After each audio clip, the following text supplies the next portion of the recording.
America इस वक्त Lebanon पहुंच चुका है। अमेरिकी डेलीगेशन सीधा आपकी स्क्रीन पर एक्सक्लूसिव तस्वीर लेबनान पहुंची है। अमेरिका की डेलीगेशन और लेबनान की ऑफिशियल गवर्नमेंट से मुलाकात की है और दोनों के बीच चल रही है बातचीत। इजराइल ने आधिकारिक तौर पर अमेरिका को अपनी शर्तें सौंप दी हैं और जो शर्त लगभग हमें ऐसा लगता है कि हिजबुल्लाह तो नहीं मानेगा। मान तो लेबनान की गवर्नमेंट जाएगी, क्योंकि लेबनान का जो राष्ट्रपति है, जो वहाँ के प्रधानमंत्री हैं, जो भी नेता है, वो अपनी कुर्सी नहीं छोड़ना चाहेंगे। तो जैसे तैसे वो चाहेंगे कि डील हो जाए, लेकिन जो शर्तें हैं वो हिजबुल्लाह नहीं मान सकता।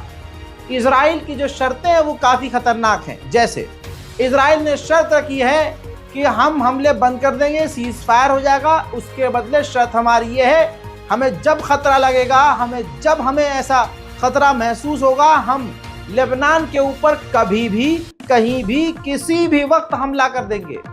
जब हमें एहसास होगा हमारे खिलाफ किसी हरकत का, तो हमारी ज़मीनी फौज ज़मीन के रास्ते लेबनान में घुसपैठ करेगी और कहीं भी रेड करेगी, कहीं भी हमला करेगी। ऐसी बातें और ऐसी शर्त कौन ही मानेगा, लेकिन लेबनान की सरकार मान सकती है।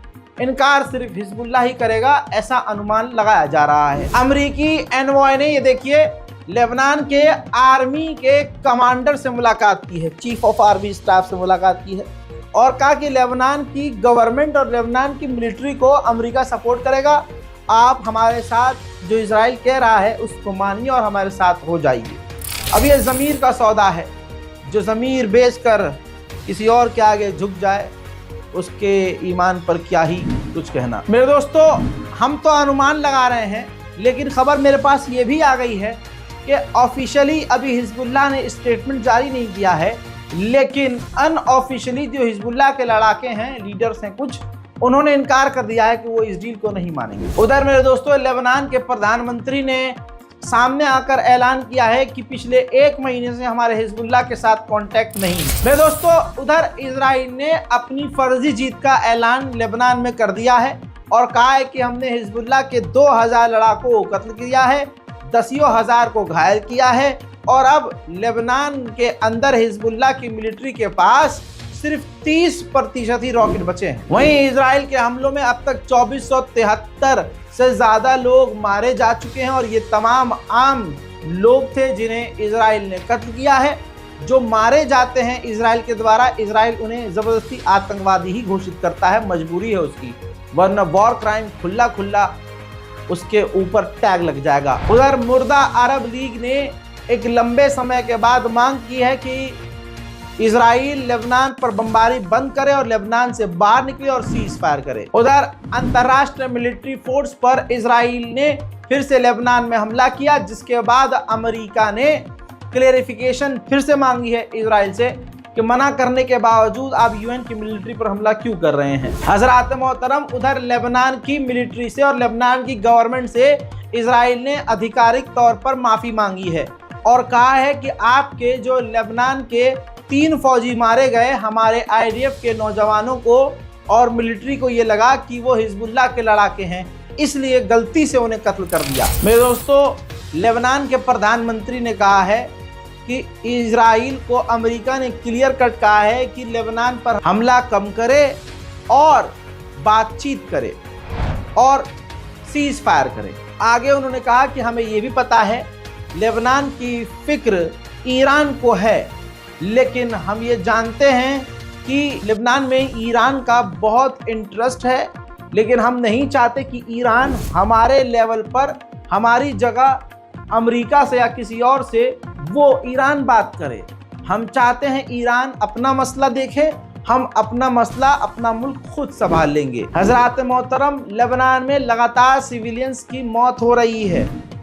इन तस्वीर को देखिए, ये पूरा का पूरा परिवार एक तरह से ख़त्म हो चुका है। मेरे दोस्तों, इस तरह की दर्जनों फैमिली लेबनान में मारी गई है इजरायली हमलों में। यह वॉर क्राइम है, लेकिन दुनिया चुपचाप देख रही है। उधर इजराइल के तरफ हिजबुल्लाह की तरफ से कई रॉकेट आए, जिन्हें एक बार फिर से इजराइल नहीं रोक पाया और वो रॉकेट इजराइल के कई इलाकों में गिरे हैं। मंजर आपके सामने।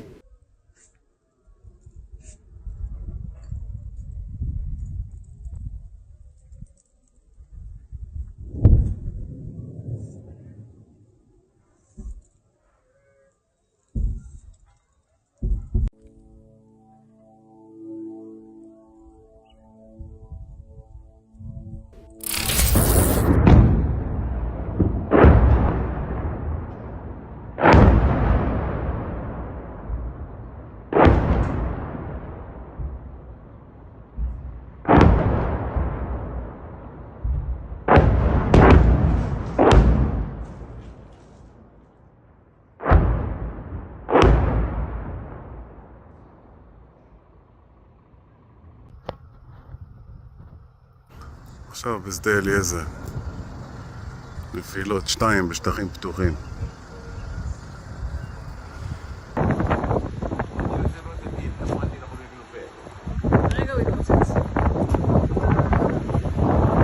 हिजबुल्लाह पूरी तरह से मजबूती से लड़ रहा है। तस्वीर देखिए आपकी स्क्रीन पर, एयर गन दाग रहा है हिजबुल्लाह इजराइल के फाइटर जेट पर, जिसके बाद इजराइल के फाइटर जेट अंधाधुन उल्टा सीधा भाग खड़े हुए। वहीं बैतुल मुकद्दस में हमेशा पिछले 1 साल की तरह एक बार फिर से रोज की तरह इजरायलियों ने घुसपैठ की और मुसलमानों को बैतुल मुकद्दस से दूर कर दिया गया।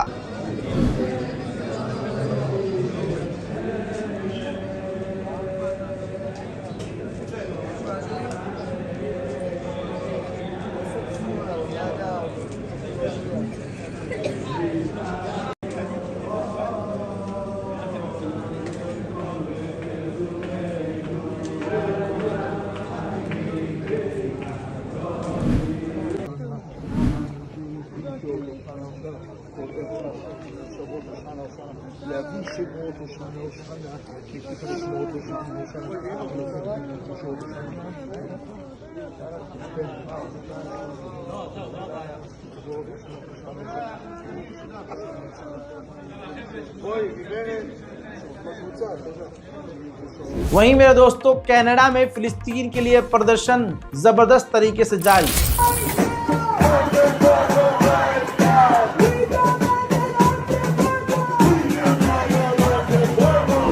उधर ये जर्मनी की तस्वीर मेरे साथ देखिए, को मैं जर्मनी का चेहरा बता चुका हूं और मानसिकता भी। जर्मनी की मिलिट्री प्रो फिलिस्तीनियों को बुरी तरह से मार कर घायल करके गिरफ्तार कर रही है। ठीक इसी तरह से बर्तानिया में जबरदस्त प्रदर्शन जारी है। कहा यह जा रहा है कि अब ज्यादा से ज्यादा लोग और नए लोग फिलिस्तीन प्रो वाले इस प्रोटेस्ट में शामिल हो रहे हैं।